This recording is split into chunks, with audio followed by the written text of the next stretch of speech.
If you would like to read this article, you can do so at JustinStelman.com/A5. Human race, get off your knees.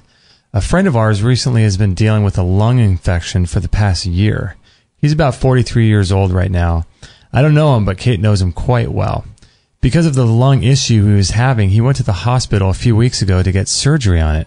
Apparently it was necessary, or so they told him, and it was bad. So after the surgery, he came home, and around a week later, he got an infection from the surgery and is now in a coma, battling for his life. Meanwhile, Kate was telling the story to her dad, and her dad's response was something to the effect of, "By now, in 2015, I can't believe they can't stop infections yet." I thought this was an interesting response, but it's a response that's often been said in relation to just about everything. I mean, why can't we stop colds and flus? Why can't they stop cancer? Why haven't they found a cure for Alzheimer's disease yet? Why haven't they been able to fix starvation or global warming? Why are people still dying in Africa from simple diseases like diarrhea? Why haven't they been able to solve the gas crisis, the oil crisis, or the water crisis? Why can't they make our world better for us? The common denominator in all of these question statements is the word they. When somebody asks a question about why, quote, they haven't done this or that, it's very telling on a number of levels. Number one, it presupposes that whoever they are, they have much more power than we do. It also creates a situation in which they are never fully defined. Who the hell are they anyway? And why do we give them so much power when we don't even know who they are? It's complete silliness. On another level, saying they creates an immediate division and automatically pre-categorizes events, people, and situations. If you were to say, why haven't they cured cancer yet? You're basically saying whoever, quote, they are, they're bad because they haven't cured cancer. It also diverts responsibility to somebody other than ourselves. Speaking in such ways undermines our own power and responsibility and causes us to look to a hero figure to fix our problems for us. It's not a doctor's responsibility to cure cancer. It's ours, period. The other issue with that statement is that it causes us to assume the thing we are trying to prove. The statement above is subconsciously indicating that cancer is bad and it must be eradicated. But what if cancer is natural and it doesn't have to be killed? What if cancer is our biggest teacher? What if we should love the cancer that's in our bodies and ask it to teach us? What if we need to learn a major life lesson as a result of this cancer experience? The immediate assumption is that some doctor in a white lab suit should be able to miraculously kill the cancer for me so I can continue living a lifestyle that creates the cancer in the first place. You see, we're asking all the wrong questions and giving away our power in the process. Don't ask, why hasn't some other person created a way for me to perpetuate disease? Ask, what did I do in my life to create this unbalance, and what is it trying to teach me? You see, our language has been weaponized and militarized in our warlike society. All of our problems are the result of what other people are doing. And it's somehow somebody else's responsibility to fix all of the bad things in my life. You see, we seek to kill cancer, eradicate disease, fight poverty. These are all warlike terms. So where do we go so wrong? I've been watching recently a great documentary lately that's an interview with John Taylor Gatto. It's a must-watch, but he goes into the idea that it all belongs in the school. It all begins, rather, in the school system. We're taught all the wrong things from all wrong perspectives from the wrong people at the wrong time in the wrong way. We're taught at an early age to give up our power, to downplay our own creative intuition in order to go along with mass culture. This provides happy taxpayers who are systematically in debt as economic wage slaves until the day they die. As a result of this, we know deep down that our lives are not what we ever intended. We're depressed and angry at what's become of our lives. Then we complain about everything that's going wrong. The politicians in Washington are the problem. Drugs are the problem. Poverty is the problem. Gas prices and inflation are the problem. Democrats are the problem. Wait, no, Republicans are the problem. In actuality, nothing will ever change until you and I discover this ultimate truth. You are the problem and I am the problem. Before I address our personal responsibility in all this, let's address whether or not there's an actual problem to begin with. Is crime really a problem? Well, you might say, of course it is. How about poverty? Is that a problem? How about police injustice? It seems like every day on the news you hear of some new police officer beating a seemingly innocent person over something incredibly minor. Are these things problems? Well, it depends how you look at it. If you see the world from an earthly perspective, then yes, they are all problems. But if you imagine yourself as an alien, thousands of miles above the earth, simply witnessing human organisms bumping into one another all over the planet, you would just notice interactions and differences. You wouldn't think of these things as problems. They would be simply what's going on. What's going on in one part of the world, whether good or bad, is just different from what's going on in some other part of the world. Our ego is so huge that we want to label these circumstances as problems. It loves problems too big for us as single individuals to fix. Then we get to complain because we're giving away so much power that the complaining process makes us feel bigger. We humans are so damn weird. David Wolf says, you are not responsible for the programming you picked up in childhood. However, as an adult, you are 100% responsible for fixing it. When you blame others, you give up your power to change.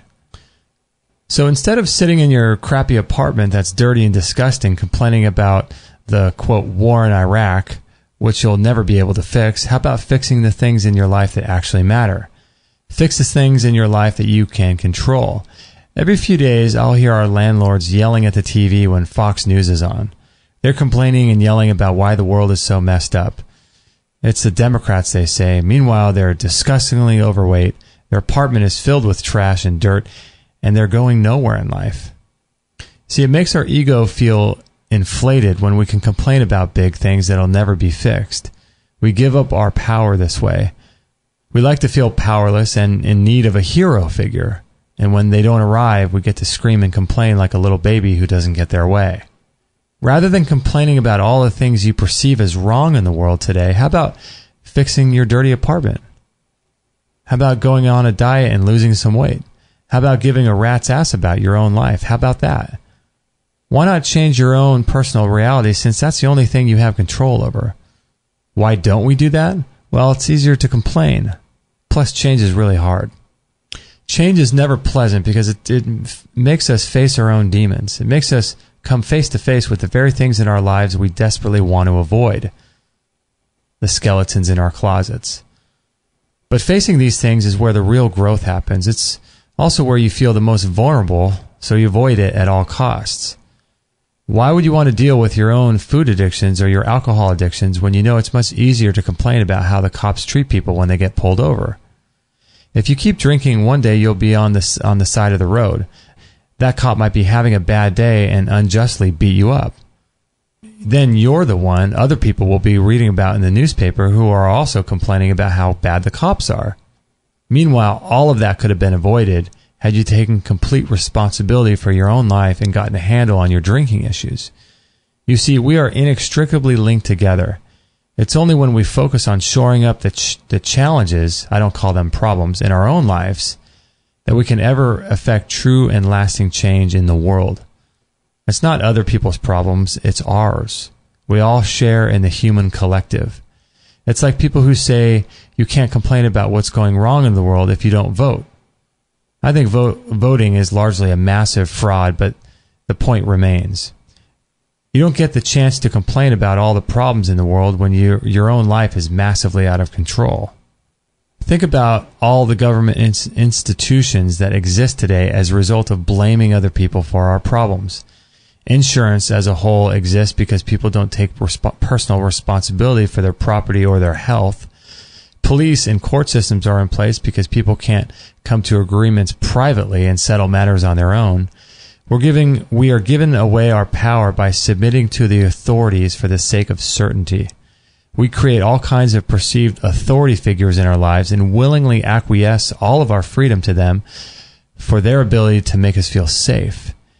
And while they don't act the way we want, we cry and complain about it, which gives away even more of our own power. We do this with doctors, lawyers, politicians, judges, police officers, teachers, scientists, and basically anybody with a badge on in a nicely pressed uniform. But change is coming.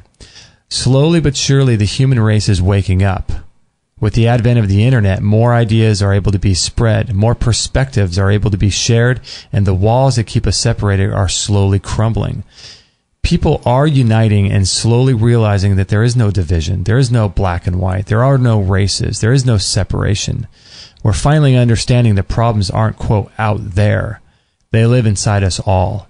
It's up to us to come together and take full responsibility for what's going on in the world. Right now, as much as I don't want to say it, the generation of people who are in their 60s and beyond need to pass. I don't mean all of them, obviously, but the mindset that makes up that generation needs to go away and be buried deep in the earth, never to be brought out again. This is a mindset of lack. It's a mindset that there's not enough. Scarcity abounds and only the elites can live the good life. It's a mindset stuck in the mire of self-deprecation and complete reliance upon authority figures to come save the day at the very end of the movie. The mindset of this older generation is one of complete reliance and trust on authority. It trusts people with uniforms and positions of perceived authority with anything. They'll drive through drugstores and stick their arms out for a cold or flu shot because the television told them that they should be afraid.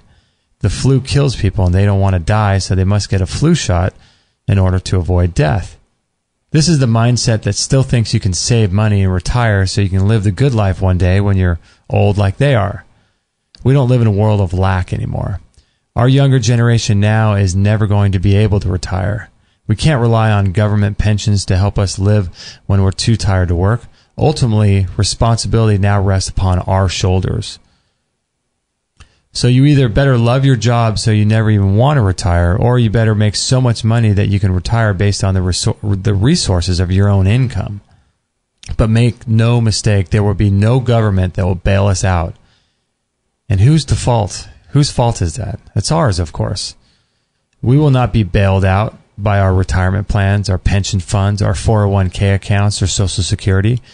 We won't be bailed out by drugs, chemotherapy, or radiation if we become sick. We won't be bailed out by a judge who sees that you were wrongly accused of a crime. You won't be bailed out by your corporation who wants to fire you in order to hire a younger, cheaper talent. This is the way the world is these days. It's neither good nor bad, it just is. So get off your knees. Stop looking for some outside force to save you from the troubles in your own life. Stop praying for better health while eating junk food and drinking Diet Cokes all day. Stop wishing you were out of debt but are unwilling to get a job and wasting what money you do have on lottery tickets. It's time to wake up and take complete responsibility in every area of our lives. It's time we stop being a little baby that complains and cries about how bad we think the world is. You don't need to complain when your own life is in shambles. It's important to realize also that the governments of the world do not have our best interest in mind. It's their job to continue lying to you so that they can continue to exist. That's just how the world is. It's not bad. It's not good. Every organism seeks its own aim and does what it must do to survive. But your job is to make yourself the CEO of your own corporation. That corporation should have as its aim personal fulfillment, health, wealth, and happiness, and making the world a better place. When you make your own reality something that's happy and fulfilling, you'll start to realize the, quote, problems in the world today don't even exist in your own life. Sure, they might exist in the real world, but they don't affect you. You're too busy working on you. You're too busy reading new and inspiring blogs, books, and articles. You're too busy spending time with inspiring new friends who share the same worldview as you do. You're too busy perfecting your craft. You're too busy working on improving your marriage and spending time with your children. This is your life. This is your reality. This is ultimately what you have complete control of. You can control how you think, what you think about, and how you feel. These things are internal and nobody can take them away from you. But boy, will they try. They'll pull out all the stops. They'll get you sucked into depressing YouTube videos or sad, quote, news stories about people that have recently died. It's all designed to get you out of your life. Control what you can control. Influence who you can influence. Change what you can change. Do what you can do. In the meantime, do us all a favor and stop giving away your power to other people by getting sucked into the cultural matrix called television. It's time we all got out of that game and focus on ourselves. Improve your life, and the life of those around you will also be improved. And that's the only reality that exists. Your reality is the only reality that you can change. So the question is, are you willing to stop giving away your power even when it makes you feel so damn good to give it away? Thank you, David Icke, for the inspiration on this title. So if you would like to read this article, you can do so again at